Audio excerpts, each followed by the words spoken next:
এই সানডে চলে গেলাম সোলফুল অ্যান্ড বিয়ন্ড ক্যাফেতে। আমি আর আমার ফ্রেন্ড ফার্স্ট টাইম এই ক্যাফেটা ট্রাই করতে এসেছিলাম। তো ঢোকা মাত্রই তোমরা দেখতে পাচ্ছ খুব সুন্দর একটা অ্যাম্বিয়েন্স, খুব সুন্দর ডেকোরেশন, একদম ইনস্টাগ্রামেবল অ্যান্ড অ্যাস্থেটিক ডেকোরেশন, যেটা তোমরা দেখতেই পাচ্ছ এই ক্লিপটাতে। তো যাই হোক, আমরা ঢোকা মাত্রই নিজেদের সিট বেছে নিলাম। অ্যাকচুয়ালি আমরা ঘুরে ঘুরে অনেক সিট দেখছিলাম, বাট ফাইনালি এই সিটটাই ডিসাইড করলাম ব্যাকগ্রাউন্ড দেখে। তো ওরা প্রথমে আমাদের কমপ্লিমেন্টারি একটা স্ন্যাক সার্ভ করেছিল। First we order this chicken pasta carbonara, যেটা আমার ফ্রেন্ডের খুবই ভালো লেগেছে অ্যান্ড আমার অনেকটাই হেভি লেগেছে, কারণ এটা অনেক চিজি ছিল।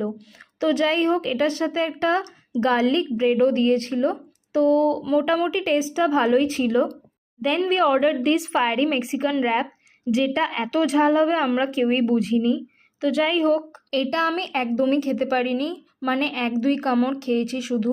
তো ঝাল মেটাতে আমরা এই পিচ আইস টিটা অর্ডার করি। এই ড্রিঙ্কটা খেয়ে এত রিফ্রেশিং লেগেছে, আর ফাইনালি আমাদের ঝাল মিটেছে এই ড্রিঙ্কটা খেয়ে।